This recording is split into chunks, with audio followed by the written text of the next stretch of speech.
자, 하나님 말씀 보겠습니다. 누가복음 24장 1절부터 12절입니다. 누가복음 24장 1절부터 12절입니다. 누가복음 24장 1절부터 12절 저 여러분들이 한 절씩 교독하겠습니다. 안식 후 첫날 새벽에 이 여자들이 그 준비한 향품을 가지고 무덤에 가서 들어가니 주 예수의 시체가 보이지 아니하더라.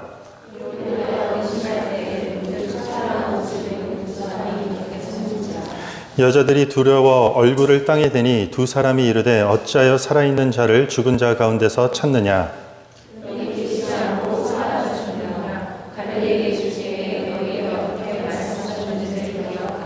이르시기를 인자가 죄인의 손에 넘겨져 십자가에 못 박히고 제3일에 다시 살아나야 하리라 하셨느니라 한데 무덤에서 돌아가 이 모든 것을 11사도와 다른 모든 이에게 알리니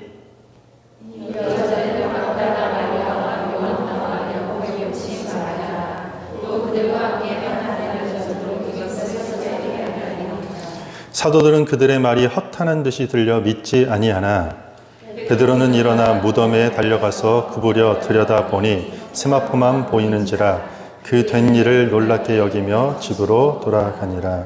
아멘. 자, 오늘은 클라이맥스 네 번째 시간입니다. 오늘 말씀 제목은 회의적인 신앙이라는 주제로 하나님 말씀을 함께 나누도록 하겠습니다. 예수님께서 유대 종교 지도자들과 그리고 군중들에 의해서 결국은 로마 재판의 판결인 십자가형을 받고 십자가에서 돌아가셨습니다. 이날은 안식일 전날 금요일이고 안식일이 지난 후, 그러니까 안식일이 토요일이거든요. 지난 이후 일요일 새벽에 몇 명의 여인들이 예수의 장례 절차를 마무리하기 위해 무덤으로 향하여 갑니다. 시체 방부 처리를 하기 위해서 향품을 가지고 무덤에 간 것입니다. 당시 무덤은 동굴로 설계되어 있었기 때문에 큰 한 1톤 정도 되는 동그란 원형의 돌로 입구를 막아서 고정시켰습니다. 그런데 무덤에 여인들이 도착했을 때 돌이 입구에서 굴러 옮겨져 있었고 예수의 시체가 보이지 않는 것입니다. 빈 무덤을 본 여인들은 당황하고 혼란에 빠집니다. 오늘 성경에 보면 근심하였다고 하는데 이것은 너무 당황하였다라는 그런 의미입니다. 그때 찬란한 옷을 입은 두 사람이 나타납니다. 마태복음과 요한복음에서는 이 사람을 천사라고 이야기합니다. 성경에서 천사는 사람의 모습으로 등장합니다. 천사의 등장과 함께 이 여인들이 놀라고 두려워서 엎드립니다. 천사는 여인들에게 이렇게 말합니다. 저희가 읽었던 5절부터 7절에 보면 여자들이 두려워 얼굴을 땅에 대니 두 사람이 이르되 어찌하여 살아있는 자를 죽은 자 가운데서 찾느냐. 여기 계시지 않고 살아나셨느니라. 갈릴리에 계실 때에 너희에게 어떻게 말씀하셨는지를 기억하라. 이르시기를 인자가 죄인의 손에 넘겨져 십자가에 못 박히고 제3일에 다시 살아나야 하리라 하셨느니라 한데 어찌하여 산 자를 죽은 자 가운데서 찾느냐. 주님은 살아나셨느니라. 주님이 갈릴리에서 다시 살아날 것이라고 하셨던 그 말씀을 너희가 기억하라고 이야기합니다. 예수님께서는 죽으셨다가 다시 살아날 것에 대한 예언을 과거에 여러 차례 하셨습니다. 부활의 소식이 지금 천사를 통해서 이 몇 명의 여인들에게 지금 전해지고 여인들은 그 말씀을 지금 예수님께서 그 말씀을 하셨던 것을 지금 기억해냅니다. 그러니까 부활이 단순하게 발생한 우연한 사건이 아니라 이미 말씀을 통해서 예언되어 있었던 사실을 여인들이 이 자리에서 깨닫게 됩니다. 그리고 이 첫 번째 증인이 되는 이 여인들이 이 소식을 제자들과 사람들에게 가서 전합니다. 그런데 제자들이 이 소식을 듣고 믿었나요? 믿지 않았나요? 믿지 않습니다. 11절에 보면 사도들은 그들의 말이 허탄한 듯이 들려 믿지 아니하나. 제자들은 예수가 부활했다라는 소식을 듣고 믿지 않았어요. 허탄하다라는 말은 의학 용어예요. 의식이 희미해진 환자들이 하는 헛소리, 이게 허탄한 소리인데, 예수가 부활했다라는 소식을 들은 제자들은 지금 이 이야기는 제정신이 아닌 헛소리로 받아들였다라는 것입니다. 제자들은 믿지 않고 오히려 말도 안 되는 소리라고 일축해버린 것입니다. 부활의 아침에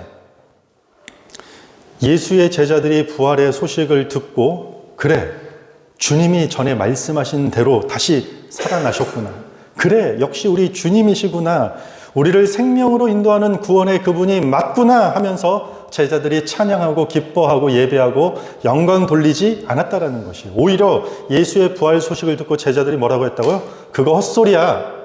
말도 안 되는 소리야. 라고 생각하고 믿지 않았다라는 것입니다.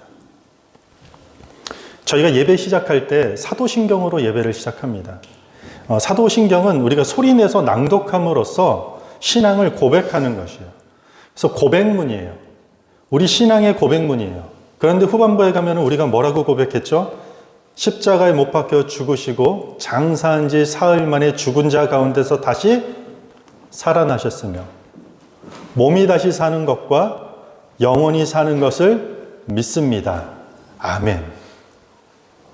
십자가 가운데서 예수께서 다시 살아나시고 그리고 몸이 우리가 다시 사는 것과 영원히 사는 것을 믿습니다라는 게 기독교인의 신앙 고백이라는 것이에요. 부활은 기독교 역사의 핵심입니다. 기독교 신앙의 클라이맥스라고 할 수 있습니다.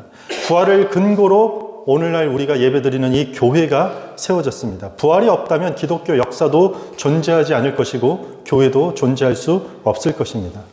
그런 부활의 소식이 가장 먼저 전해진 이 영광스러운 첫 부활절 아침에 여인들은 부활을 믿었지만 제자들은, 예수님이 3년 동안 데리고 다니면서 많은 것들을 보여주고 가르쳤던 제자들은 오히려 그 부활을 믿지 않았다라는 것이에요.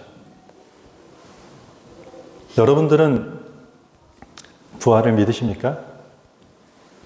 그리스도인들 중에 성경의 다른 내용들은 그래도 부담 없이 쉽게 동의하고 받아들이지만 부활에 대해서는 조금 받아들이기 어렵다는 경우가 많습니다. 성경에서 말하는 사랑합시다. 원수까지도 사랑합시다. 부모에게 공경하라. 내 아내를 내 몸과 같이 사랑하라. 감사하라. 뭐 이런 가르침은 쉽게 받아들일 수 있는 반면에 예수님이 실제로 정말 역사 속에서 죽으셨다가 3일 만에 다시 완벽하게 부활했다라는 그 부활 사건은 실제적 사건으로 받아들이지 못하는 경우가 많습니다. 사실 부활 사건에는 탄탄하고 압도적일 만큼 많은 증거들이 존재합니다. 특별히 오늘 본문에 등장한 빈 무덤도 사실 하나의 증거가 됩니다. 죽은 지 3일밖에 채 되지 않아서 예수의 무덤이 비어졌습니다. 그리고 여인들을 비롯한 많은 사람들이 예수의 무덤이 비어졌고 시체가 사라졌고 그 예수가 부활했다고 지금 메시지를 전하고 있습니다. 근데 그게 다름 아닌 예루살렘 한복판에서 이 복음이 출발된다는 것입니다. 누구든지 언제라도 당장 달려가서 그 시체가 있는지 없는지 확인할 수 있는 장소입니다. 이게 거짓이라면 예루살렘이라는 도시에서 단 하루도 몇 시간도 지탱되지 못하는 소문, 하나의 어떤 해프닝으로 끝날 수밖에 없습니다. 만약에 이런 이야기를 누군가가 어떤 신화적 어떤 허구로 지어낸다고 한다면 예수가 죽은 뒤 3일이 아니라 한 여유 있게 안전하게 3년 아니면 한 30년 뒤에 부활했다고, 어차피 부활은 부활이니까 이렇게 꾸미면 될 수 있잖아요. 예수를 죽이고자 반대했던 이들도 동의했던 사실 중 하나가 예수의 무덤이 비었다라는 사실에 모두가 동의해요. 역사에서도 동일하게 동의하고 있다는 것입니다. 로마 당국은 예수의 시체를 제자들이 훔쳐간 사건으로 조작합니다. 로마 황제 칙령에 따르면 예수 시체를 훔치는 자에게 사형을 처할 것을 선포합니다. 근데 한번 생각해 보세요. 불과 36시간 전에 죽는 게 무서워서 살아있는 예수도 외면하고 버리고 도망간 제자들이 왜 그런 짓을 했겠습니까? 죽은 예수가 살았다고 목숨을 걸겠습니까? 심지어 부활절 아침에 제자들은 오히려 부활의 예수를 믿지 않았습니다. 사람들이 거짓말하는 이유가 무엇인가요? 사람들은 위험을 피하기 위해 조금 더 편안한 것을 위해 거짓말하는 게 일반적입니다. 그런데 훗날 제자들은 예수의 부활을 오히려 증거하다가 모진 고난과 핍박으로 순교하면서 생을 마감하게 됩니다. 빈 무덤이 보여주는 탄탄한 증거가 된다라는 뜻입니다. 무덤이 비어져 있다는 것은 부활의 중요한 증거 중에 하나라고 이야기할 수 있습니다. 우리가 어떤 사실을 입증하기 위해서는요, 증거도 필요하지만 증인도 필요합니다. 부활의 첫 번째 증인은 우리가 오늘 나눴던 말씀대로 여자들입니다. 24장 10절에 보면은요, 여러분들이 한번 읽겠습니다. 10절 시작.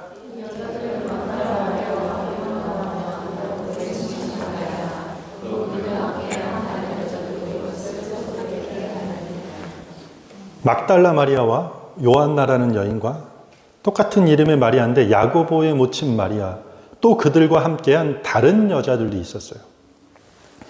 법적 효력을 갖는 증인은 최소 2명 이상이 되어야 돼요. 그런데 이름이 거론된 여인 3명 외에 다른 많은 여인들이 함께 지금 증인으로서 지금 이 사건을 전하고 있는 것이요. 그런데 모두가 성별이 뭐라고요? 여성입니다.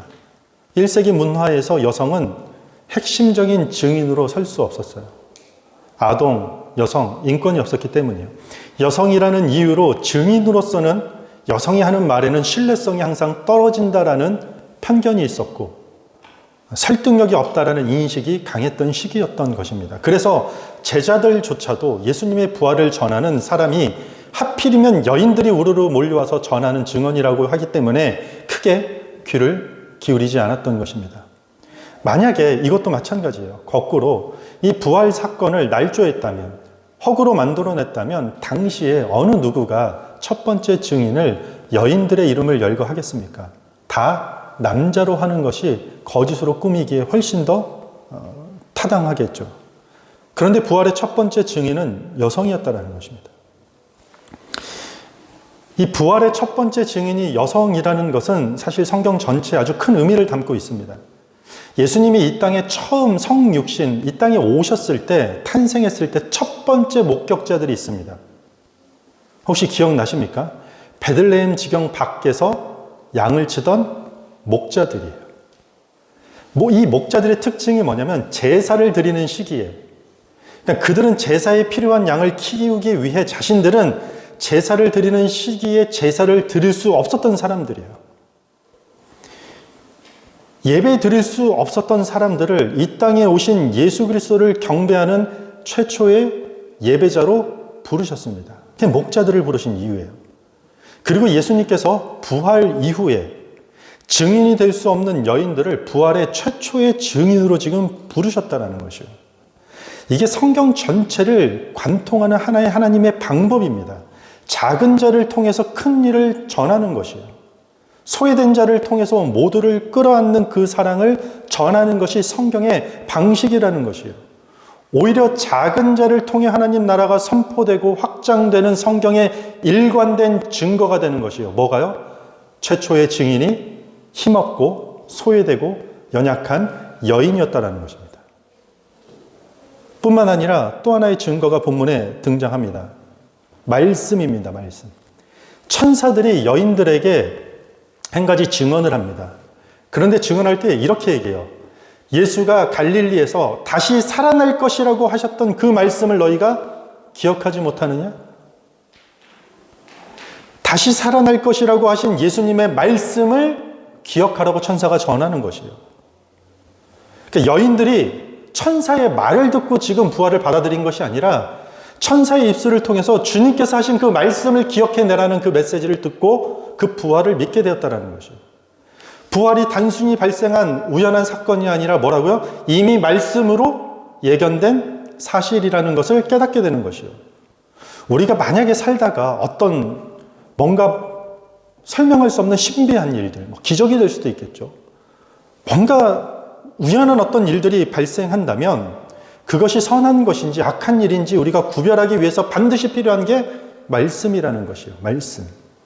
성경 말씀이라는 그 필터가 없으면 사람들은 눈에 보이는 현상에만 쫓아다니게 마련입니다. 그래서 환상을 봤다라는 것에 막 쫓아다니고, 제가 기도하다가 환상을 봤습니다. 제가 기도하다가 예언을 들었습니다. 어느 교회 갔더니 예언의 은사 받는 사람이 있습니다. 그분 같아 가서 막 예언을 받는 것이에요. 제가 방언을 받았습니다. 말씀이 없으면요, 이 현상에 이게 옳고 그름을 구별하지 못하게 되는 것입니다. 불교에도 방언이 있어요. 심지어 무슬림은 200년 전부터 역사 속에서 무슬림 방언을 할 정도로 방언이라는 현상 자체를 하나님이 하신 일이라고 착각하게 되면 안 된다는 것이에요. 신비한 일도 마찬가지예요.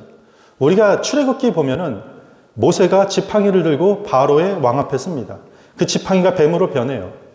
그런데 애굽의 이집트의 파라오의 마술사들도 어떻게 해요? 막대기를 가지고 뱀으로 변신시키는 신비한 기적을 행한다는 것이죠. 그런 일들은 교회 밖에서도 신비한 일들은 여전히 일어난다는 것이에요. 성경에 나오는 예언은요, 미래를 맞춘 게 예언이 아니에요. 성경에서 말하는 예언이라는 단어는 항상 하나님께서 주신 율법과 하나님이 하시는 그 말씀을 해석하는 일종의 설교를 뜻하는 것이에요. 그러니까 제가 하는 설교나 여러분들이 말씀 나누는 어떤 것들이든지 그게 성경 말씀을 떠난 이야기가 되게 되면은 그게 다 문제가 된다는 것이에요. 이단은 다른 게 아니에요. 말씀과 다른 걸 이야기하면 그게 바로 이단이 되는 것이에요. 천사가 전한 것은 주님께서 가르치신 그 말씀을 기억해내라는 것이요. 그러니까 우리한테 모범 답안지 같은 것이에요. 확인할 수 있는 이것이 맞는지 틀리는지. 그것을 우리의 삶의 필터에 갖추게 되면 말씀으로 다 걸러지는 것이에요. 이것이 복인지 이것이 독인지 확인할 수 있게 된다는 것이죠. 부활이라는 가장 마지막 위대한 행동도 마찬가지인 것이에요. 예수님은 어떤 행동을 할 때는 반드시 수반되는 말씀이 항상 있었다라는 것이에요. 부활이라는 지금 가장 마지막에 한 위대한 행동에도 말할 것 없이 말씀대로 행하셨다라는 것이에요. 구약의 수많은 예언자들을 통해 예고하셨던 그 십자가와 부활의 사건을 이루셨다라는 것이에요. 그런데 천사들이 말씀을 기억해내라고 하면서 한 가지 덧붙여요. 주님이 어디 계실 때 하셨던 그 말씀을 기억하라고 하죠? 갈릴리. 오늘 누가복음에는 등장하지 않지만 다른 복음서에서는 갈릴리에서 너희를 만날 것이라고 하면서 여인들과 제자들 보고 갈릴리로 가라고 해요. 거기서 주님이 만나겠다 하고 하신 약속을 지킬 것이다라고 얘기를 합니다. 갈릴리. 주님은 부활 이후에 갈릴리에서 제자들을 만나게 됩니다. 성경에서 갈릴리는 어떤 곳인가요? 예루살렘은 화려한 도시예요. 이런 화려한 예루살렘과 달리 갈릴리는 정치적, 종교적, 사회적 이 모든 것으로부터 소외된 지역의 대표적인 특징을 갖고 있어요. 그래서 이사야서를 보면은요, 갈릴리에 대해서 세 가지로 정의를 하는데 흑암, 사망, 그늘진 땅으로 갈릴리를 정의해요. 그래서 예수님이 어디 출신이라고 할 때 나사렛, 갈릴리 나사렛 출신이라고 할 때 사람들이 비웃죠. 나사렛에서 선한 것이 뭐가 나겠느냐라고 비웃어요. 그런 천하고 외지고 사망의 상징이고 그늘진 곳에서 무슨 메시아가 나겠느냐라고 사람들이 손가락질했다는 것이에요. 그게 갈릴리예요. 그런데 지금 부활의 주님은 어디로 지금 시선을 옮긴다고요? 갈릴리로 지금 눈을 돌리고 있는 것이에요. 그리고 그 갈릴리에 희망을 걸었던 것이에요. 세상의 눈으로 보면 생명이 소멸하는 자리처럼 아무것도 아니고 멸시와 천대의 자리가 갈릴리인데 하나님은 그곳에 거기서 역사하시겠다는 것이에요. 하나님의 눈으로 보면 거기가 새로운 생명이 시작되는 출발점이 될 것이라고 선언하고 있는 것이에요. 그렇다면 부활의 주님이 갈릴리에서 부활을 외쳤고 다시 갈릴리에서 제자들을 만나겠다라는 이 메시지는 부활은 어떤 작은 개체로서의 생명을 넘어서서 생명 그 자체인 하나님 품에 안기는 희망이 솟아나는 출발점이 되는 것을 이야기하고 있는 것이에요. 부활 사건이. 그래서 생명의 씨가 어디서부터 시작되는가? 갈릴리라는 것이에요. 그래서 오늘 본문에서 보면은요, 그래서 부활의 출발이 이 복된 가장 기쁜 소식이 누구로부터 출발되느냐? 여인들. 가장 소외받고 억압받던 이 여인들로부터 진리의 생명이 출발되게 된다는 것이요. 교회의 역사가 새로운 전환점이 이 여인들로부터 하여금 출발되었다는 것이요. 유대 남성 제자들로부터 출발이 아니에요. 여인들이. 빈 무덤, 여인들의 증언들, 천사를 통해 전해진 하나님의 말씀들, 이러한 증거들 앞에서도 아직까지 제자들은 예수의 부활을 믿지 않고 있습니다.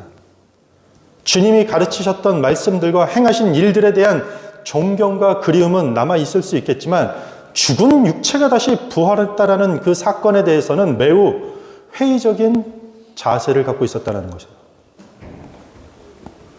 제자들이 부활에 대해 회의적이었다. 한마디로 이렇게 얘기할 수 있는 것입니다.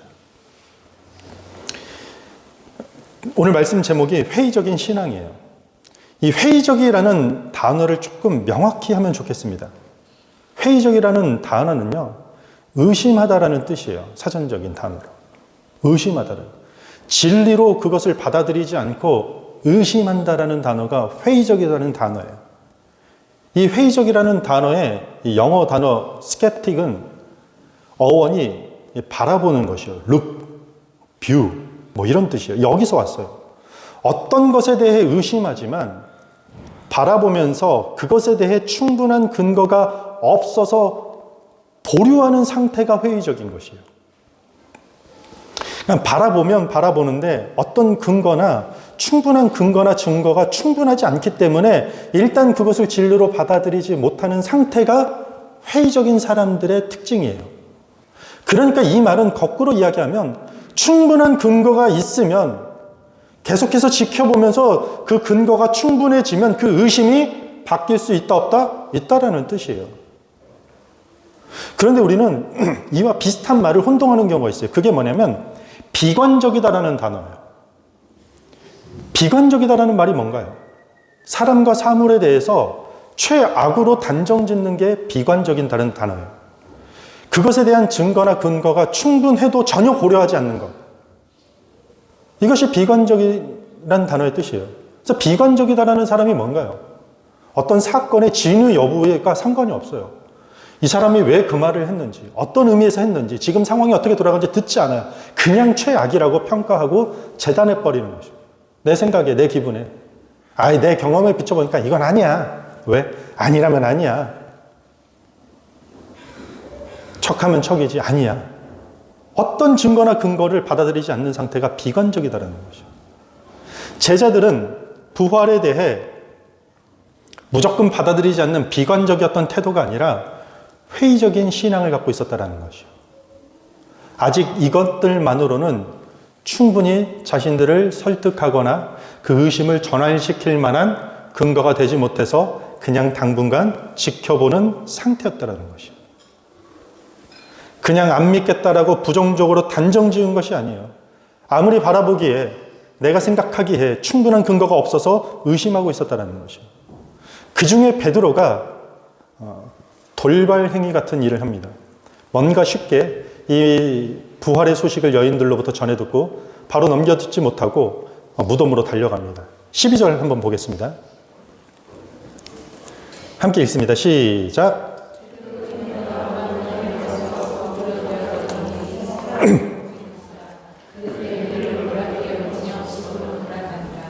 베드로는 지금 그 여인들의 소식을 듣고 다른 사도들은 다 가만히 있는데 급하게 무덤으로 달려갑니다.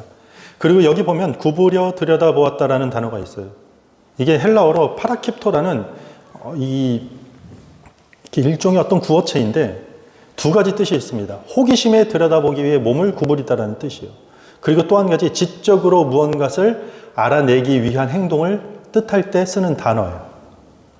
종합해보면 베드로가 그 안을 살펴보면서 무덤 안을 살펴보면서 무슨 일이 일어났는지를 알기 위해 몸을 구부려 들여다봤다라는 것이에요. 그리고 놀랍게 여기며 무덤을 떠났다.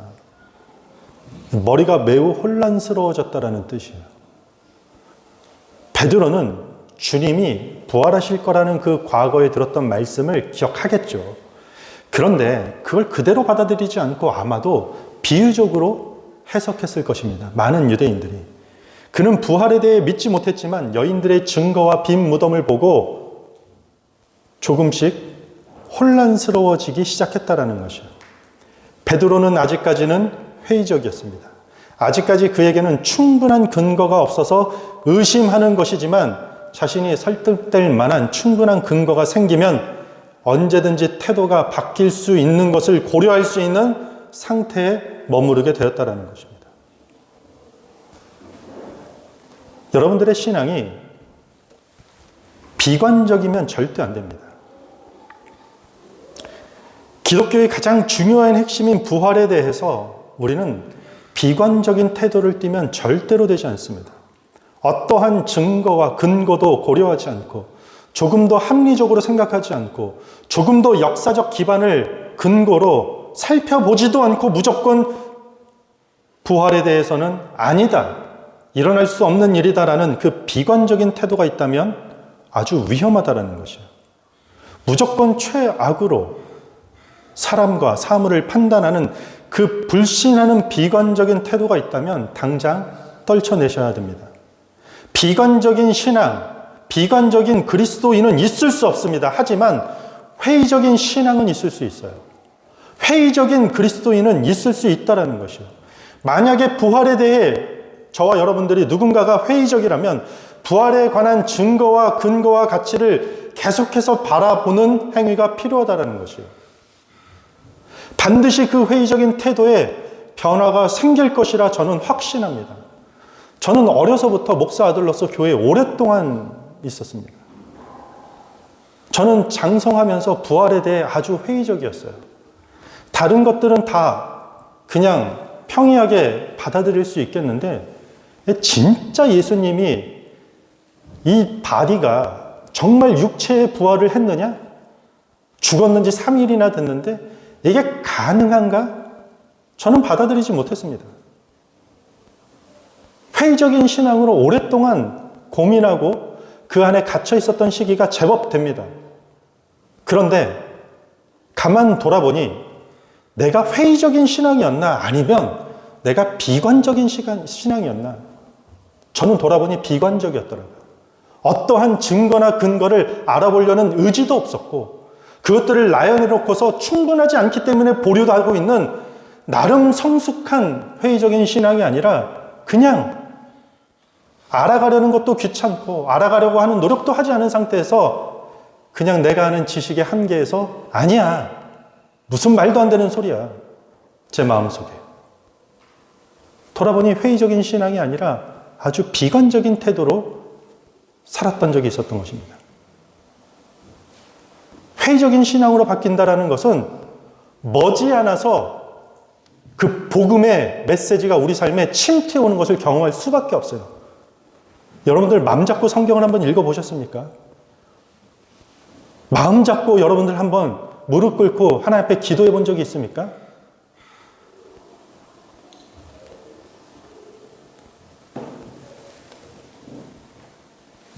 우리가 아무리 회의적이라 할지라도 지속적으로 어떤 증거나 근거들을 눈앞에 지켜보고 바라보게 된다면 하나님을 만날 수밖에 없습니다. 그 방식은 저도 몰라요. 그때는 저도 모릅니다. 그러나 다양한 방식과 다양한 때에 여러분들에 맞춰서 여러분들의 마음을 뒤집는, 여러분들의 가슴을 휘벼 파는, 말로 설명할 수 없는 하나님이 여러분들 가운데 찾아올 거라 저는 확신합니다. 부활에 가장 먼저 회의적인 태도를 보였던 예수 그리스도의 제자들은 훗날 목숨을 바치면서까지 예수의 부활을 전하는 삶을 살아가게 됩니다. 12가지 인생의 법칙이라는 책 들어보셨습니까? 저자 조던 피터슨 아십니까, 여러분들? 세계적인 베스트셀러로 팔렸고 전 세계 가장 영향력 있는 지식인으로 선정되었습니다. 지금은 토론토 대학의 심리학 교수로 재직하고 있다고 합니다. 이 조던 피터슨은 오랜 세월 동안 성경과 기독교 가치에 대해서 인류 역사에 미친 영향이 긍정적이다, 충분히 인정하고 받아들입니다. 하지만 그리스도의 부활, 인류 구원은 믿지 못한다면서 항상 회의적인 반응을 인터뷰에서 보였던 것으로 많은 사람들이 알고 있습니다. 그러던 그가 몇 년 전 놀라운 신앙 고백을 자신의 유튜브 채널에 올립니다. 폐렴으로 1년 동안 병상에서 힘든 시기를 겪으며 엄청난 삶의 큰 변화가 찾아왔다고 그가 울먹이면서 고백합니다. 이제는 식전에 기도도 열심히 하고 자신에게 커다란 구원의 축복이 부어짐을 깨닫게 되었다고 분명하게 이야기합니다. 부활의 예수 그리스도를 자신은 역사적으로 실존적으로 믿는다고 아멘으로 고백하는 영상이 지금도 유튜브 채널에 있습니다. 기독교의 다른 가치는 쉽게 받아들여졌지만 오랜 시간 동안 부활에 대해서는 회의적이었던 사람이에요. 당대 최고의 지식인이 지금 시대 최고의 지식인으로 뽑혔고 많은 지성인들에게 영향을 미쳤고 그는 이제는 이상할 정도로 예수의 부활을 비롯해 모든 것이 믿어진다고 고백하고 있는 것입니다. 믿지 않는 이 조던 피터슨의 과거가 비관적인 태도였을까요? 회의적인 태도였을까요? 회의적인 신앙에 오랫동안 정체해 있었을지 모르겠지만 그 과정을 통해서 하나님께서 오랫동안 일하시고 그를 만지셨다라는 증거라는 것입니다. 영국의 소설가이자 기독교 변증가였던 C.S. 루이스, 러시아의 소설가이자 사상가였던 톨스토이, 프랑스 천재 수학자이자 철학자 블레즈 파스칼, 얼마 전 돌아가신 한국의 문화평론가 이어령, 최고의 지성인이라 할 수 있는 이들의 공통점은 아주 오랜 시간 동안 그리스도의 부활에 대해서만큼은 회의적인 태도를 보였지만 시간이 지날수록 변하지 않는 진리 앞에 그들의 신앙의 가치관이 결국은 변화되었다는 것입니다. 만약에 아직은 우리가 그리스도의 부활에 대해서 회의적이라면 여러분들 차라리 다행이에요. 우리 신앙의 변화를 줄 만한 근거와 증거들을 계속해서 바라보고 있기 때문에 저는 희망이 있다라고 생각하는 것입니다. 하지만 만약에 여러분들이 그냥 비관적인 신앙이라면 어떤 근거나 증거에 이유 없이 무관심하고 무조건적으로 비관적이라면 너무 위험하다는 것이죠. 이 태도는 우리의 신앙만 위험한 것이 아니라 우리가 살아가는 삶의 모든 영역에 모든 걸 갉아먹을 수 있는 주요 요인이 될 수 있다는 것이요. 내 생각에는, 내가 보기에는 아니야, 말도 안 된다면서 인류 역사의 클라이맥스이자 우리 신앙의 핵심인 부활을 단순히 부정하지 않길 바랍니다. 여러분들은 부활에 대해 비관적이십니까? 아니면 회의적이십니까? 여러분들은 예수 그리스도의 부활을 믿으십니까? 만약에 여러분들이 부활을 믿는다고 고백한다면 여러분들은 어디에서 부활하신 살아계신 하나님을 찾고 계십니까?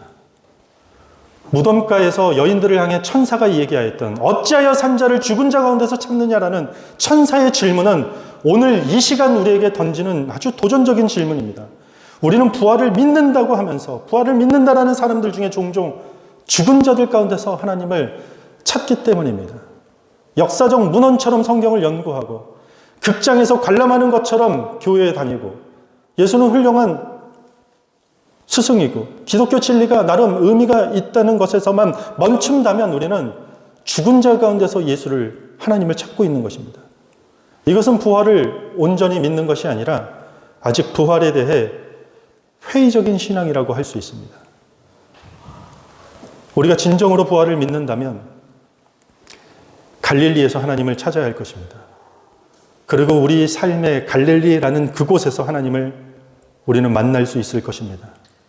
소외된 자리, 죽어가는 자리, 사람들이 거들떠 보지도 않는 자리, 어둠의 자리, 흑암의 자리, 사망의 자리, 그 죽음의 자리, 거기서 생명의 하나님, 부활의 하나님이 계시기 때문입니다. 그곳에서 그 하나님이 어둠의 빛이 되시고 절망을 소망으로 회복시키기 때문입니다. 혹시라도 우리 가운데 이 비관적인 신앙관이 있다면 겸손히 주님 앞에 내려놓으시기 바랍니다. 그렇다고 또 반대로 내 신앙이 조금 회의적이라고 너무 자책하거나 염려하지 않길 바랍니다. 엄밀히 이야기하면 우리는 죽을 때까지 회의적인 신앙 상태에 머물지 않을까, 저는 이런 생각을 합니다. 조금 덜 성숙한 회의적인 신앙, 조금 많이 성숙한 회의적인 신앙. 계속해서 주님 말씀과 내 삶을 인도하시는 하나님의 선하신 증거들과 삶의 근거들을 바라보기를 바랍니다. 그러면 반드시 우리 신앙에 놀라운 변화가 일어날 것이라 확신합니다.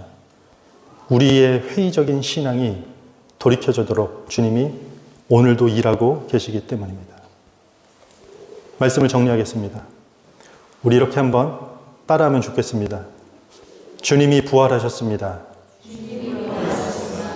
이 고백에 우리의 신앙, 우리의 믿음, 우리의 교회가 온전히 세워질 수 있습니다.